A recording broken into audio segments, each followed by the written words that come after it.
So hey everybody, this is Tom Tittermary back with another episode of Zero Trusts Given, your show serving the DoD, the system integrator community, and the larger federal government, trying to provide some intelligence around zero trust, really trying to have interesting conversations with different people we know around industry.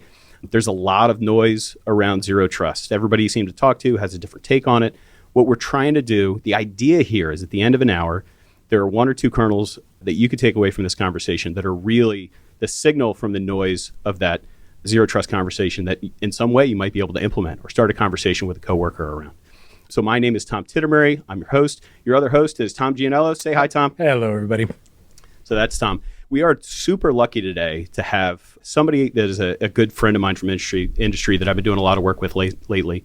His name's David Pearson. He's from ServiceNow, and I'm super excited for the conversation today. David, why don't you introduce yourself? Hey, everyone. Dave Pearson. I've been at ServiceNow for about 4 years. I've been in industry for all of my career, which is spanning about 20, but some of that was with integrators and other resellers and the like. But yeah, loving what we're doing here, and thanks for having me in. Yeah. So David, I want to dive right in, right? Let's take a step back to take a step forward. We're always talking on the show about what is zero trust. At the end of the day, for a person or a non-person entity, right? So somebody who wants to access, or a thing that wants to access DAS, data, applications, assets, and services, right? How do I collect the right amount of data, policy decision point data, around that person or thing to determine if they are at the appropriate level of risk to be able to receive a thing, right, at the end of the day? So this gets to be a really interesting conversation. It hits all the pillars at once, basically.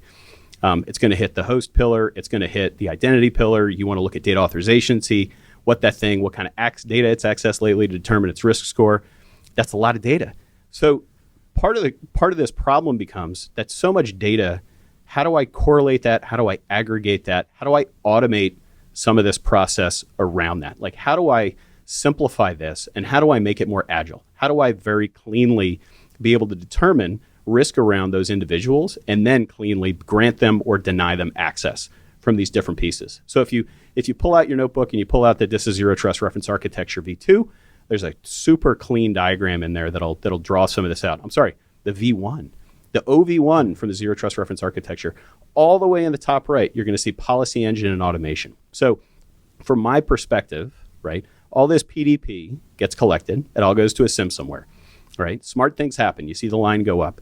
That's either AI, machine learning, or super smart people. And there's some level of aggregation of this data that is used to influence your policy around policy enforcement, which is where me and Tom number two, Tom Gianelos, come in, right? We're the policy enforcement. We're the guy with the bat. We giveth, we taketh away. We're the bouncer at the door, right? So around this policy engine and automation piece, there's a ton of data that's come to ServiceNow. A large quantity of that data is policy decision point data that we would want to use around the decision process for how I enforce. Does a user or a thing get access to this individual piece of data, right? So from a ServiceNow perspective, from what you've seen, like, what are the different types of data that you're taking in, and how can ServiceNow kind of help in that matrix around making that individual decision? Yeah, I think that it is super important that we first classify that data, right? And what that data is that's coming in. Is it data that we're eventing off of, or is it data that we're interested in?